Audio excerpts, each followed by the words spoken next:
I'm Rick Derderian, and this is Realms of Memory.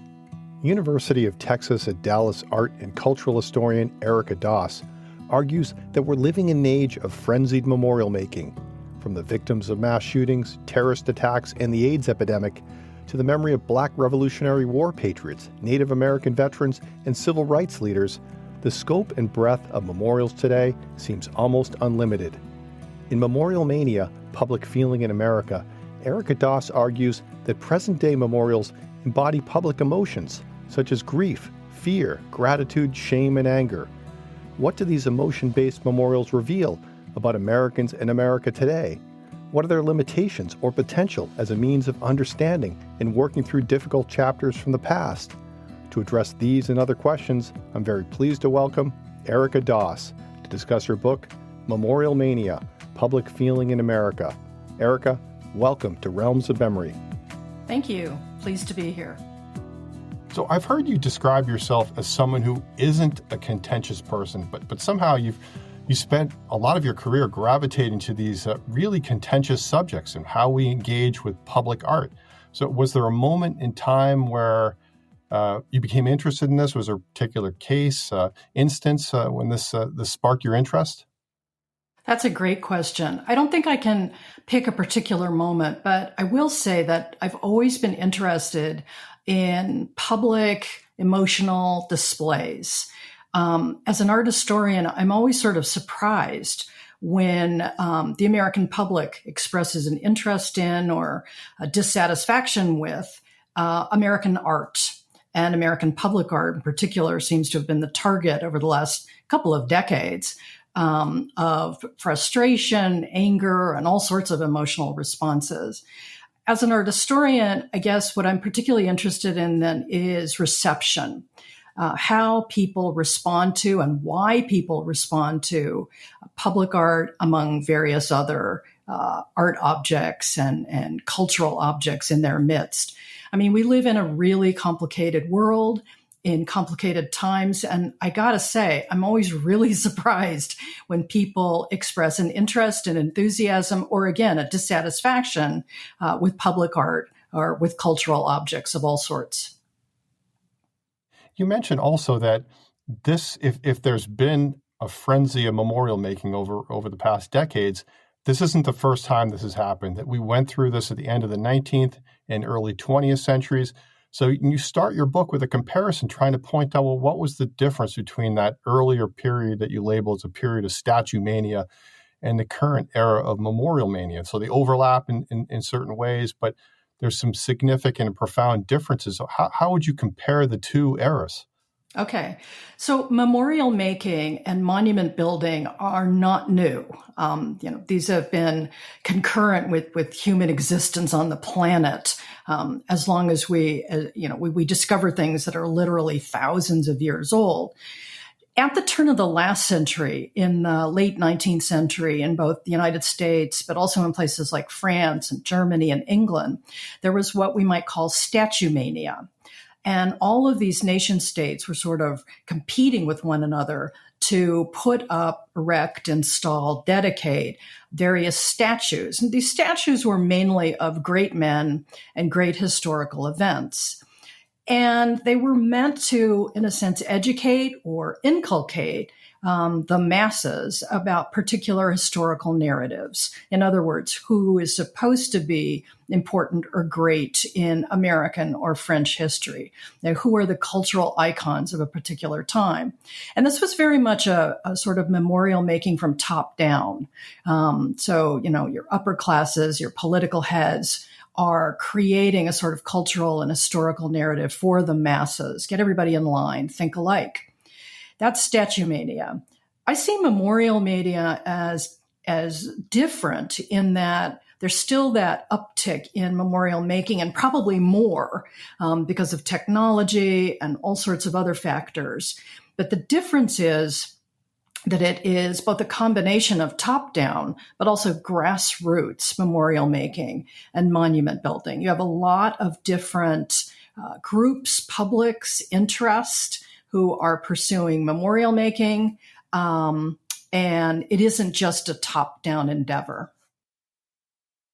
So it's less the state targeting a public than it is that still is going on today, but you have the publics also crafting their own narratives of themselves. Absolutely. And they're doing so particularly in the United States, which is the subject of the material I work on, because of what I talk about and what others have talked about in terms of rights and, the sense in which we have the right as Americans, a sort of democratic evolution. We have the right to craft our own narrative, present and represent our own history. And those histories, those narratives can vary and do vary from select groups. So if these narratives in the present and what drives Memorial Mania has this grassroots bottom-up dimension, I've heard you mention elsewhere that this is really an outgrowth of the civil rights era, the 1960s, the changes that happened at a particular moment in time. Absolutely. The civil rights era is instrumental in terms of a consciousness raising among all Americans about what are rights? What am I entitled to as a citizen of the United States? And, folks look around and they look at the National Mall in Washington, D.C., and they question why that mall is so full, first of all, of war memorials, and second, so full of memorials to white men, the great leaders of the past. So there have been efforts over and over to challenge or perhaps elaborate, expand on those particular cultural and historical narratives. And one of the more successful of the memorials built in the last couple of decades is the memorial to Martin Luther King Jr., which is on the edge of the National Mall, but certainly still counts as part of National Mall memory. So if you're going to look at what drives memorial making today, you focus on these 5 emotions that you mentioned before: grief, fear, gratitude, shame, and anger. They're the drivers. They're a big part of the responses to memorial making. And you begin your book with a discussion of grief, and you focus on incidents of grassroots memorial making connection with school shootings. And you spend a lot of the chapter, talking about the Columbine mass shooting in 1999. So if you look at the memorial making that happens after Columbine, what insights does this give us into how these kinds of spontaneous grassroots memorials help us deal with the shock, the grief that happens after these kinds of sudden atrocities?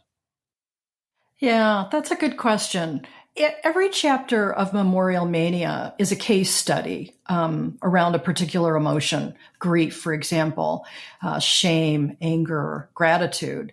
And in the grief chapter, I focused on the Columbine school shooting, which took place in 1999. I was then teaching at the University of Colorado in Boulder, and I had the opportunity then to visit that shrine as it unfolded over a period of weeks following those murders in the spring of 1999. And I was shocked at the incredible public outburst of, in a sense, memorial making themselves. People from all over the nation came to this site right outside of Denver and began creating this enormous shrine site or memorial site full of notes, cards, balloons, flowers, teddy bears. A lot of people put personal items on the cars of the slain students and teachers in the school parking lot. And it became this sort of collective funerary space, this collective space of mourning and grief. So I really wanted to investigate why people were doing this, why they were encouraged to do this, and what they were going to get out of it all. So ostensibly, as I argue in the book, people came together in genuine shock and grief over the deaths of these young students and the teacher and ultimately the murderers themselves. And it led in part to calls then, and we continue to see those today, for gun control, for a serious reconsideration of the presence, the availability, and the use of guns in this country. There were rallies that were held immediately following Columbine. There was discussion about gun control. And interestingly enough, the NRA was having its national convention in Denver shortly after the Columbine murder. And there was hope among a lot of people that let's not do this again. Let's have an end to particularly school shootings. So on the one hand, I was very optimistic about that. But it didn't happen. I mean, that was 1999, and we've continued to see again and again school shootings and, mass murder in this country because of gun. So I wrote the chapter thinking about the possibilities of emotional responses that are involved with memorial making. And the possibility for this particular shrine site, and ultimately a permanent memorial was built right outside the school at Columbine. The possibilities were, in a sense, stilled or stalled. And I found that really interesting. In other words, people came out and they grieved and they mourned and they cried. But that grief itself did not translate into a transformative political action. And I took that to task. In other words, I think it's fine. I think it's great that Americans have, in a sense, used public displays of grief and mourning to vent their outrage, to vent their frustration. But they haven't pushed themselves to the next step so that they don't have to grieve and our children don't have to die in political action. So in that particular chapter, I ended on sort of a depressing note about the failure of American publics to, in a sense, stay in grief modes or mourning modes, but not go to the next step, which is to make sure that this doesn't happen again. Because this is an example of a form of public art that it creates a democratic space for conversations around a serious national issue. And those conversations don't seem to unfold, at least not in any constructive, lasting way. And I thought what was really interesting about that chapter is that you point out it gets hijacked for other purposes, that there's an effort on the part of Christian evangelicals to kind of lay claim and spin it in their own way. Yeah, that's exactly what happened. Christian evangelicals and others took a very different stand. And I'm not saying that they are not uniformly opposed to gun control, but instead this became sort of a place and a space that was all about discussions about Christian evangelicals. And I thought, that's kind of odd as well, because there's an assumption then that these kids and this teacher were, in a sense, Christian martyrs. And that, in a sense, is an easy out, because that sort of ends the conversation right there, instead of, as I think would be much more efficacious for the country, a consideration of why they died in the first place. Mm. And I thought that was a big point that you made. If you're really trying to understand, well, clearly these give people these temporary, spontaneous memorials that follow these tragedies, they give people a chance to participate collectively in the public sphere, to grieve together. And there are benefits to that. Absolutely. It certainly does. And I think, in a sense, that's why it's encouraged. I mean, it's much better for people to come together in these spaces and grieve and mourn with the material culture and the visual culture of the shrines that they create than, for example, march in the streets, burn down police stations, engage in a sort of anarchic, angry response to chaos in their midst. They absolutely serve a purpose of, if you will, harnessing American grief and mourning in particular spaces and places. And I think people need to recognize that. So I'm not saying that Americans or others, because this is a worldwide, a global phenomenon. When tragedies and traumas take place, we almost immediately see the making of what I call spontaneous shrine sites.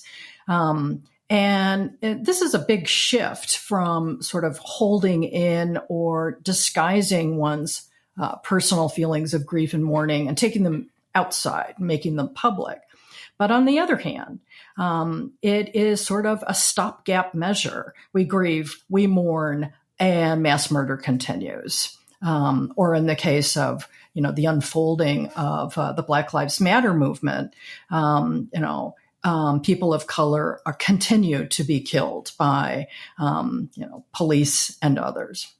Okay, and this seems to be a recurring theme throughout the book, that when you talk about the limitations of different types of emotion-based memorials, that often they don't do a lot in terms of helping us to understand the hows and the whys. Right? That seems to be the case here with Columbine, that there's this outpouring, literally hundreds of thousands of material things that you stress that are brought to this site to help people express their grief. But when it comes to actually trying to understand, well, how did this happen? How do we prevent this in the future?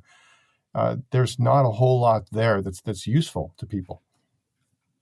Right. It becomes just sort of this outlet for grief and mourning. And there's been a lot of criticism of that. When Princess Diana died, for example, there were so many op-eds and conversations about, this display of grief is just unseemly. But it was very telling. I mean, she was a beloved figure. Her death was deemed, a tragedy, an unnecessary tragedy. And the expression of grief and mourning in England and then around the world was very telling. But that, I think, is sort of a different example of the school shooting at Columbine or the various other school shootings. Again, I would just like to see a transformative understanding so that people don't stay stuck, if you will, in grief and mourning, and actually take that grief, take that mourning, and make it such that it doesn't happen again. So you mentioned many of the conclusions that you draw from many of the chapters, and many of the examples of emotion-based memorials are a little bit on the depressing side. It's how these events get used, manipulated. There's a limited understanding of what's going on behind. But then in each chapter, you're trying to offer other examples of other ways of doing this that seem to have more promise. And I think the AIDS quilt is the example that you give in this particular chapter, that this is maybe another way of expressing grief more constructively. Absolutely. The names quilt, or the AIDS quilt, as it is called, was constructed for exactly those reasons. How could a population respond to the tragedy of AIDS, the loss of tens of thousands of people, and do so in a way that both allowed for grief, but also made it known that the ways in which people with AIDS were initially treated, the lack of government and medical response, the sense in which folks were ostracized, that was not only not appropriate. So it was absolutely unethical. So the AIDS quilt remains a twofold sort of project. On the one hand, it is a project that allows people to contribute, making individual personal pieces of a very large quilt in memory of those who died. And secondly, it is very much a consciousness raising project. Very much political project that is about calling Americans to task and calling everybody to task to think about why these people died and what the response was at the time. An extraordinary project, now too big to be displayed in a single place, but archived and maintained, seen by millions and millions of people, and sections of the quilt are still shown in school auditoriums and city hall spaces, but it had this sort of political purpose, historical narrative to it. And that's a great example, I think, of what I call the potential, the transformative political potential of grief and mourning in American public spaces. So if we turn to your chapter on fear, and fear is something that's a pervasive emotion, especially after 9/11, but even before with the Oklahoma City bombing. And those are the two examples of memorials, the prominent examples in that part of your book that you feature to talk about how memorials respond to our fears, our sense of insecurity. And you stress that they do so in terms of a security narrative or security narratives that have certain elements to them. So what are these security narratives that help us cope with or regain a sense of security after these types of events? Yeah, the security narrative actually doesn't help us regain a sense of security. It makes us more afraid. And so it was interesting following 9/11, almost immediately, within 24 hours, there were discussions in the mainstream media about how this event was going to be memorialized, which kind of surprised me. But sure enough, almost immediately, people started arriving in New York City and tugging off and tugging away huge pieces of the former metal framework of the World Trade Center buildings, and then taking those, those warped and damaged pieces of steel back to their hometowns all over the country and making their own memorials. So it was interesting to me that these events, and particularly the event that took place in New York City, was claimed as an event that took place in the entire nation and was memorialized in those terms. Now, why? I was really interested in why somebody from Illinois or California or Arizona would take the trip, the time to go to New York to gather up these materials and then go back to their hometown and put together a 9/11 memorial. And over 1,000 9/11 memorials were built from 2001 to the present day. Also, hundreds of 9/11 memorials have been built around the world, which is also interesting. Why were they built? Well, on the one hand, of course, they were built to pay homage, to pay respect to those who were killed during 9/11. And they were also, in a sense, used to make them sort of national martyrs. Almost immediately, we become involved in the war on terror, which spreads and goes on for quite some time. So what's interesting about this security narrative is that these memorials are meant to ease the trauma or help take care of the fear that Americans have about terrorism, the unexpected. But I don't think they work that way. If anything, they heighten a sense of dread and fear.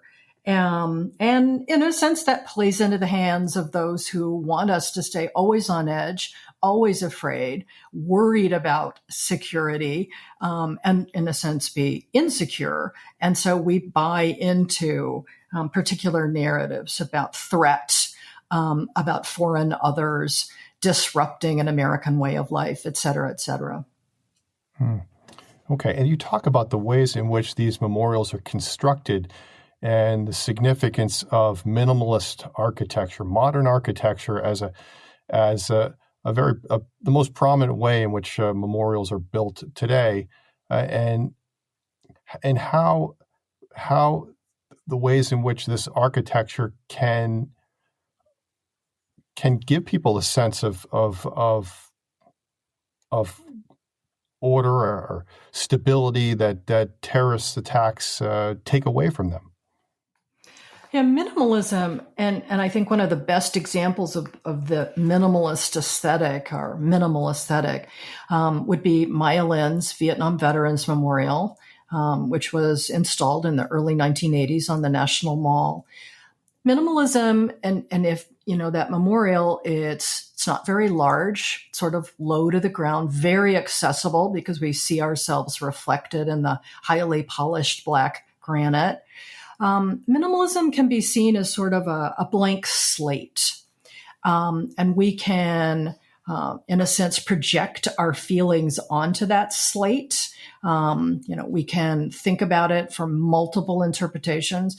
Maya Lin designed the Vietnam Veterans Memorial to emphasize the pain, the deaths, the suffering of American soldiers.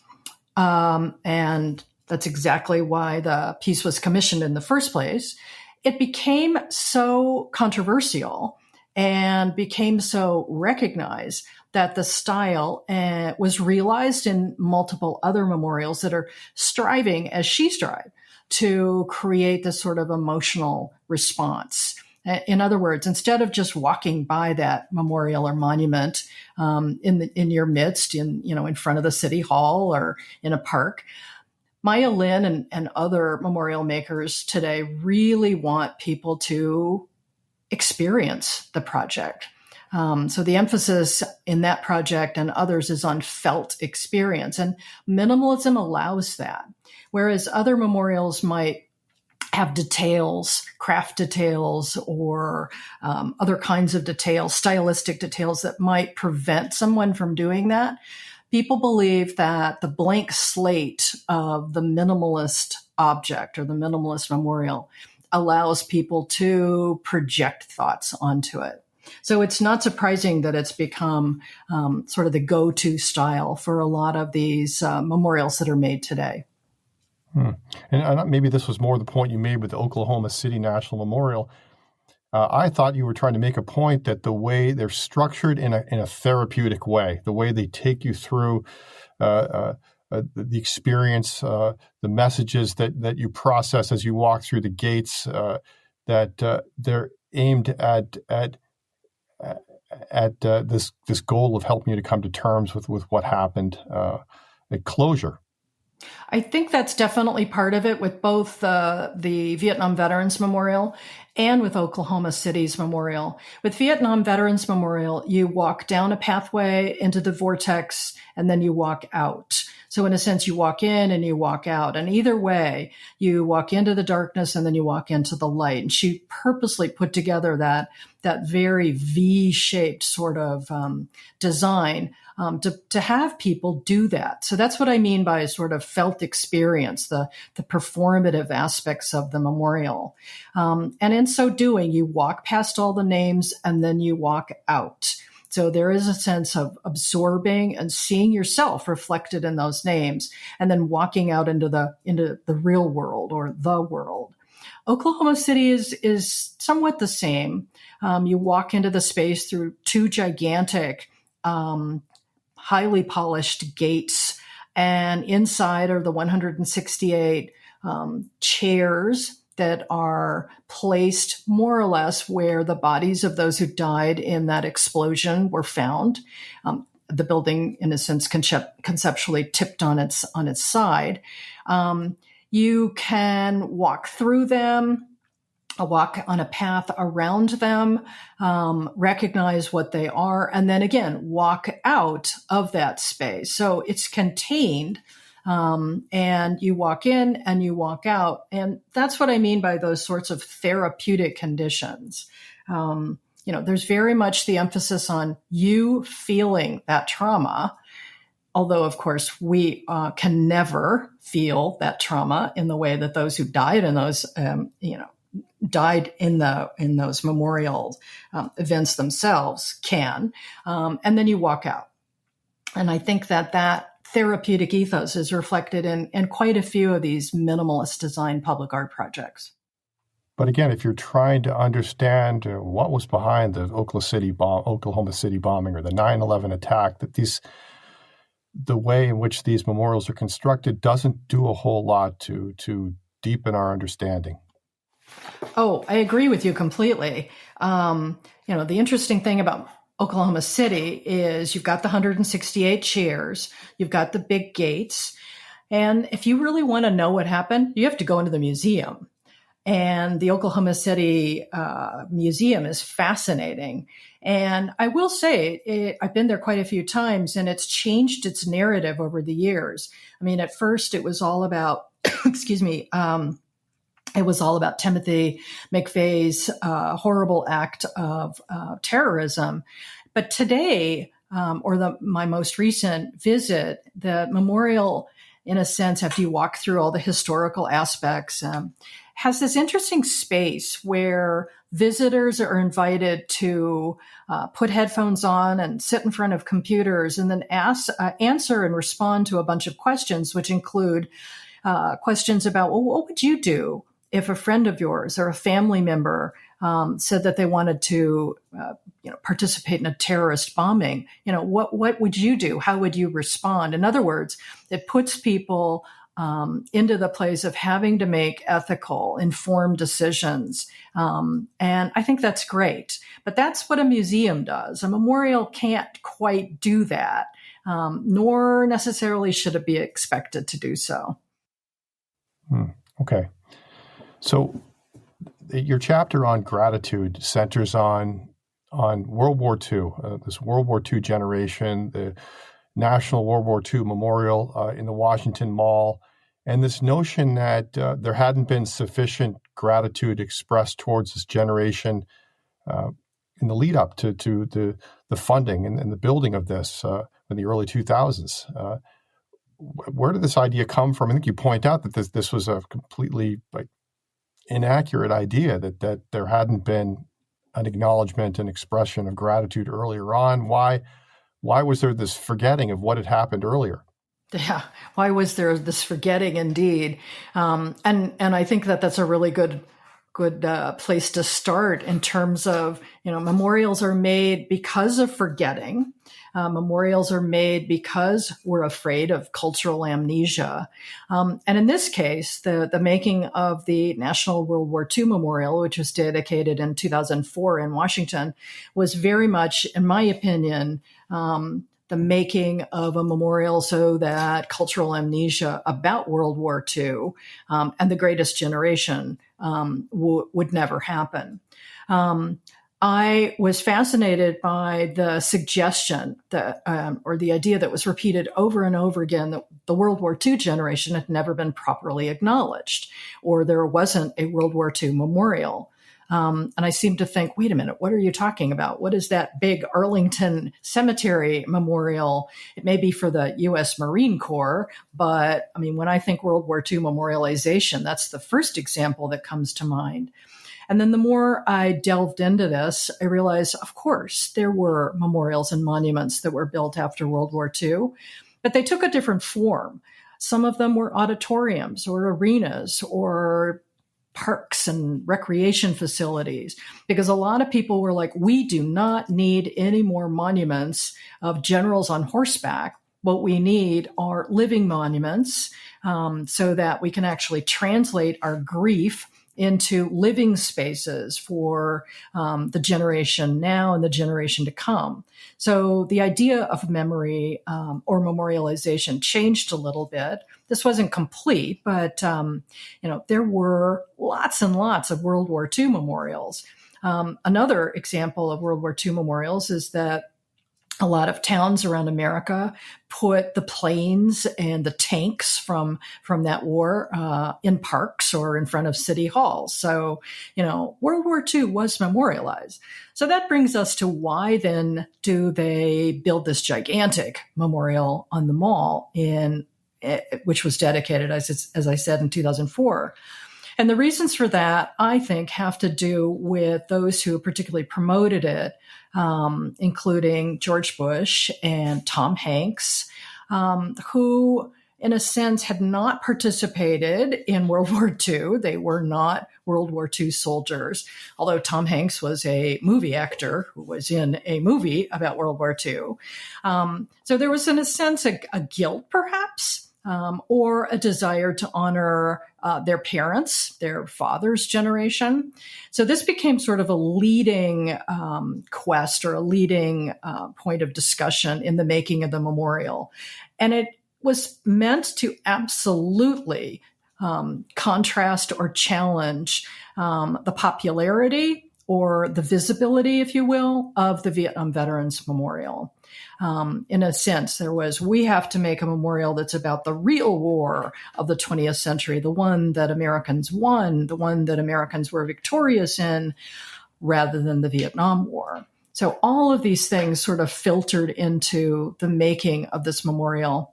I attended the dedication in 2004, and I interviewed quite a few World War II vets and asked them what they felt about this memorial. And it was interesting. Lots of them said, this isn't what I expected. This isn't what I fought for. This looks like that's something that Speer would have designed in Germany in the 1930s or early 40s for the Third Reich. This is over the top. It's overblown. A lot of other vets were sort of surprised that the memorial emphasizes the American role. There is little or no mention of the fact that this war was fought in Europe and was really about allies. It was an allied effort. But nevertheless, it's there, and it's right there on the National Mall, right in the middle. It's interesting if you visit it, how the memorial that remains the most visited, and I use the word popular, but that's not quite what I mean, is the Vietnam Veterans Memorial. And people sort of walk in to the National World War II Memorial, and they take a look at the gigantic columns and the huge pools of water, and they spend a few minutes and they walk out. It is not a particularly introspective or reflective space, unlike the Vietnam Veterans Memorial. If anything, it seems to be a throwback to that earlier era of memorials, right? That it's a classical style, classical symbolism. You point out that a lot of people will look at the symbolism. They just don't have the means to even understand it. They don't. And it is definitely sort of, neoclassical modern approach to memorial building. And people struggle to have some sort of personal connection with the memorial. And what they do most often is they find the column among the column states, the columns that are designated by particular state, and they pose in front of that state column, for example, Montana or Wisconsin. And then that becomes their personal connection with that memorial. But, again, it's really sort of an odd personal connection. Mm. And again, to the extent to which, you have this massive expense, a central location in the mall, and does it really help us understand that conflict? And you pointed out that it really casts in a very narrow, limited way, which I couldn't help thinking of when I was watching the recent Apple TV series Masters of the Air about American bombers in Europe. It just seemed to fit perfectly into your description of how the war was intended to be understood through that memorial, and how that's similar in lots of popular culture, movie, and TV examples. Yeah, it's definitely a triumphalist example of public art. And that's a problem because, yeah, it was an Allied victory, but the trauma, the chaos, the devastation that war left for millions, including Americans, has never, been thoroughly tackled. Soldiers came home shell-shocked. Trauma was real. And instead, it all sort of gets glossed over as this wonderful triumph. And, it's more complicated than that. I guess what worries me the most about that project and so many of the war memorials in this country is this unrelenting militarism, this emphasis on war. And war memorials, in fact, are the largest number of memorials that are built in this country. And what does that tell us? And what does that tell us about how we feel about ourselves or how we identify or understand ourselves? And I find that incredibly depressing. And the understanding, you point out that it's often given. Well, how do we understand wars? What are they about? Why do we fight them? Freedom. Freedom is the one word that explains it all. Right. I think it's freedom disguised in so many different ways, but whatever. You talk to any soldier who's actually been in wartime and they will just scoff at these memorials. I don't need a memorial. I need VA benefits. I need the country to understand that you have to stop sending us over into places of danger and devastation, et cetera, et cetera. Okay. But again, you conclude that chapter and you point out that there are other ways of memorializing the victims of war without celebrating war. Yeah. And of course, so many of those are going to be about projects that are anti-war and projects that take into account that Americans go to war for a variety of different reasons, but there are different ways of responding to both the soldiers and the citizens. So I end that chapter by talking about both how so many journalists and others compared the National World War II Memorial with the Vietnam Veterans Memorial. But I also talked about projects like Arlington West, which is a project that took place in Santa Monica, California, talking about, in a sense, the soldiers and why they died, and particularly U.S. soldiers who were killed in Iraq and Afghanistan during the War on Terror. And this consisted of some 340 small wooden crosses on a beach in front of a wharf in Santa Monica. And the motivation here was, of course, to protest the War on Terror, but also to be honest about what the impact of war is on human beings.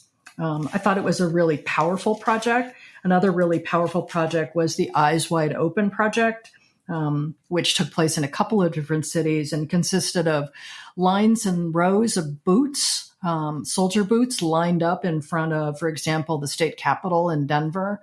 Again, talking about who actually dies in these wars. What is the experience of wartime? And it isn't all triumph. We need to be so much more circumspect about why we go to war and why we go to war so easily. Okay.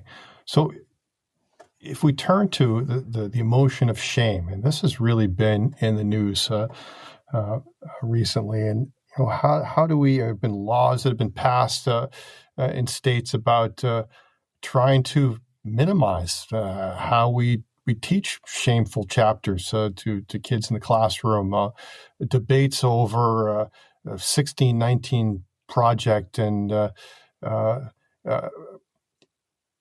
discussions about how much of this is beneficial for the nation. And I think you point out that there really historically shame has not been prominently featured in American memorial culture, and this is a recent development. So what drives this development? What makes shame such a difficult topic to do constructively? I think you mentioned it's the Duluth lynching memorial that does a pretty good job of addressing a shameful chapter in a way that it really helps people to understand and promotes accountability and social cohesion. But in many other instances, this doesn't happen. There are a lot of slave memorials, for example, that don't really get the job done as well.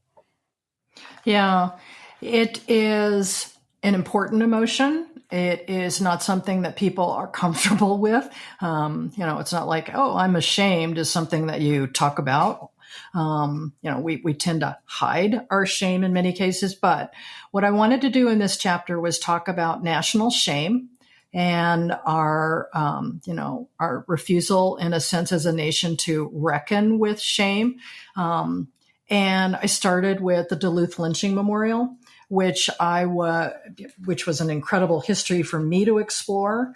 But the lynching memorial that was dedicated in Duluth, Minnesota in 2003 was about a lynching of 3 African American men that took place in 1920. And I was thinking Duluth, Minnesota, lynching. I thought this was a Southern phenomenon. So this was a great project for me in being able to recognize and explore the incredible history of racial terrorism that we, again, have, only recently in American history and American culture at large sort of begun to maybe reckon with. So I started off talking about this project and why it was made. I talk about it in terms of shame. And I think that the reason we haven't really talked about these American episodes of shame is because, we're a country that is supposed to be about exceptionalism and progress and reform. And, we have this triumphal national history. And anything that conflicts with that conflicts with this larger understanding of America as the land of opportunity, the American dream. But in the last few decades, American history, American historians, and I think the American public at large, have increasingly recognized the contradictions and complexities of those assumptions about triumph and exceptionalism.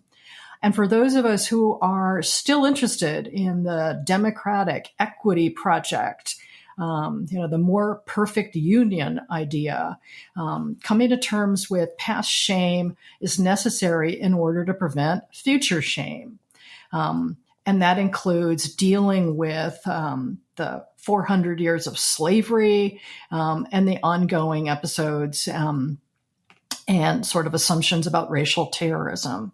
So this chapter, was important to me in terms of how we prefer a national memory or a national narrative that isn't shameful, but the facts of the matter are there have been many shameful instances, episodes in American history. How do we deal with that?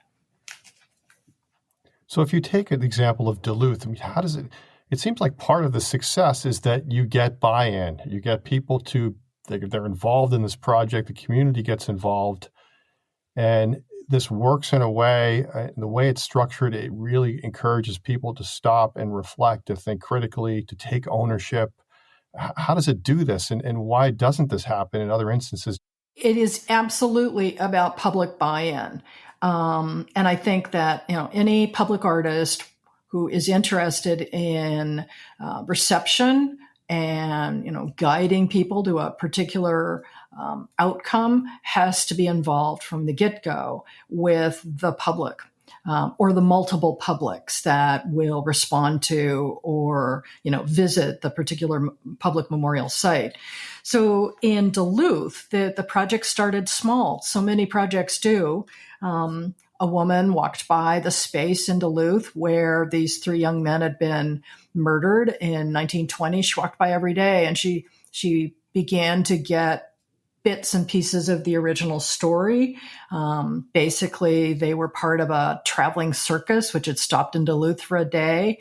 One of the members of the basic African-American crew was accused of sexual molestation, a sexual assault. All of this was completely fabricated. So several of the men in the crew were arrested and put into the downtown Duluth jail. And that night, 10,000 people, that was a tenth of Duluth's population at the time, seized the jail, grabbed 3 of the 8 men, and then hung them from a light pole about a block and a half away from the jail. The next day, there were photographs. There were photographs taken of lynched men, but the next day there were photographs of kids around the light pole. In other words, this got a lot of visual attention in newspapers all over the country, but it disappeared from Duluth's consciousness. This horrible thing that happened until 80 years later, when a reporter for one of the Duluth newspapers sort of revived the story, began asking questions about what happened. And doing so, by the way, because there were episodes at the time of racial tensions in Duluth. So She helped organize a poet and an artist and other people who wanted to create a small, modest park across the street from where the lynching took place. And that's what developed as the Duluth Lynching Memorial. In order to get buy-in, she and others, the artists in particular, talked to school groups, various civic groups, the mayor, all sorts of folks, such that to this day, there are annual celebrations or annual rituals that take place at the site. The site is also used in public school classes as a place to visit to talk about American race relations and racial terrorism. And so it has this degree of public buy-in, public support that keeps it meaningful in that particular community. In other words, we tend to often put public art up, public memorials up, and then walk away going, done. But in order to keep the memory of the event alive, why it happened, why it's meaningful, how important it is, you have to have this kind of public buy-in. And I think Duluth does a really good job. And I thought your point about the slave memorials is that there's not a whole lot of critical thinking that it promotes, that there's this larger narrative of overcoming that's emphasized, that doesn't really encourage you to reflect on the particulars of the past.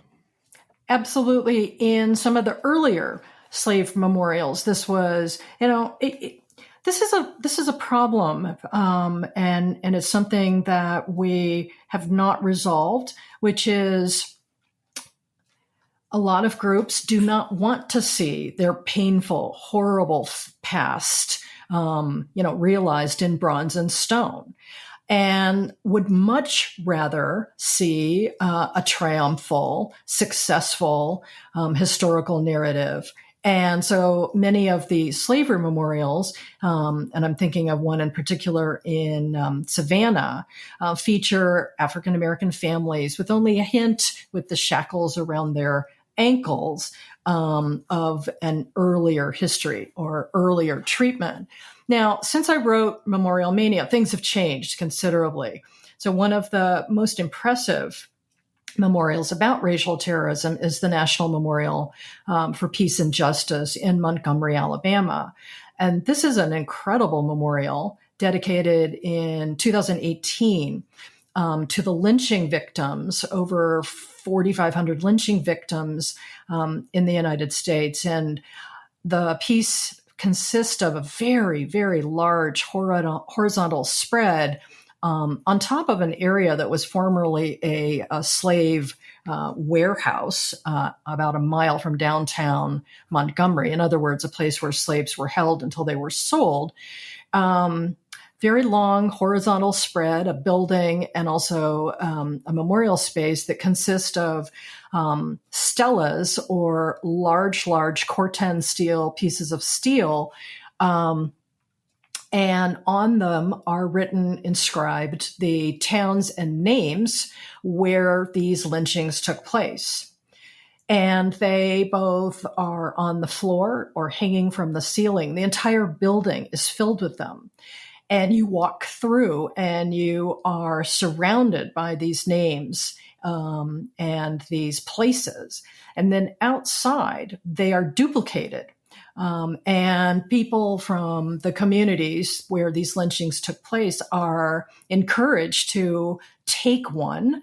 You'd have to get a flatbed truck, but to take one back to their hometowns and erect their own lynching memorial. In other words, it's a very proactive, visible sort of a memorial, which gets at the incredible sense of how much lynching there was, how much racial terrorism there was, but also calls on people in local communities to continue thinking about and erect their own memorials in their own hometowns. In other words, claim your history and reckon with it today. Okay.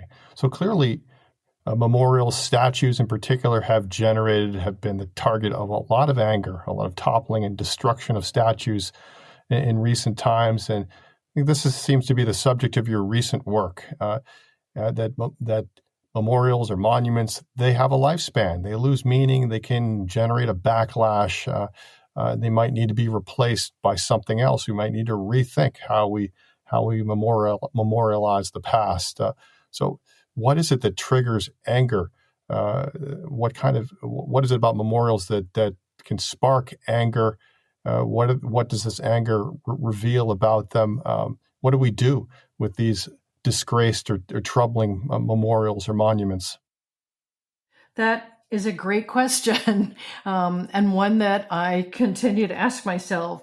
I mean, I think that memorial mania continues today, but I think it's changed because I think memorial mania includes today the sort of what we might call deconstructionist project of thinking about challenging and sometimes removing memorials in our midst that people find offensive, people find objectionable, or absolutely inappropriate in terms of upholding the values that we currently believe in.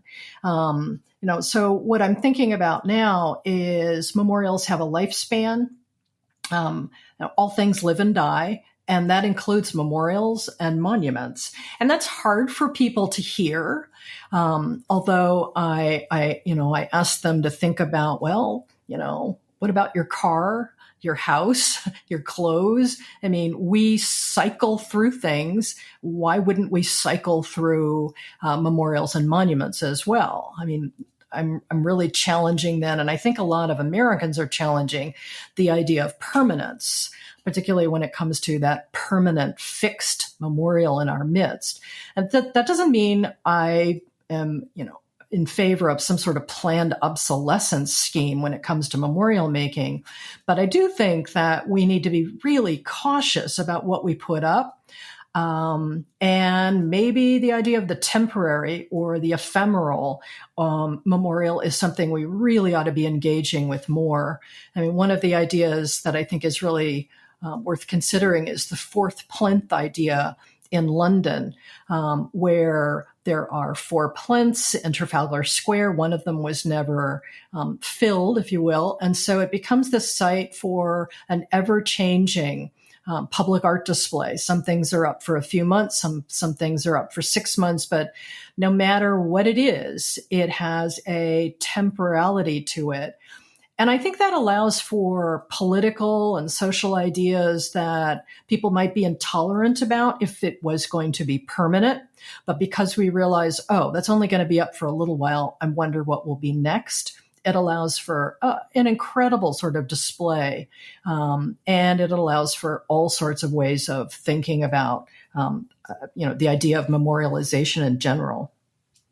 I was watching this program on the environment. It had to do with construction and buildings, and how the problem with buildings, they generate so much environmental waste, and part of it is because they're built with this idea that they're going to last forever, and we really should build them in a way in which it becomes easier in the future to take them apart so we can rebuild them, reuse the materials and build them in another way, in a healthier way that's more suitable to I think whatever the conditions are. Yeah, I think we're absolutely heading in that direction, particularly in terms of resource management. I'm very interested then in what do we do with memorials that we topple, that we take down? I'm interested in the idea of ruins. There are these amazing sort of ruined cultural heritage parks that have sprung up all over the planet, in former Soviet states and also in Taiwan and in India. We could be doing much the same. And, ruins can also be a source of future memorial projects. I think these are all going to be part of our reckoning with the idea of permanence, and, new ways of thinking about memory and history in the future. Erica Doss, thank you so much for taking time to talk to me today. Really appreciate it. Thank you. Erica Doss is the Edith O'Donnell Distinguished Chair in the Edith O'Donnell Institute of Art History at the University of Texas at Dallas. She spent decades researching and publishing on how Americans engage with public art. I've been talking with her today about her book, Memorial Mania: Public Feeling in America. If you've enjoyed this or other episodes of Realms of Memory, tell a friend or review us on your favorite podcast app. I'm Rick Dadarian. See you soon.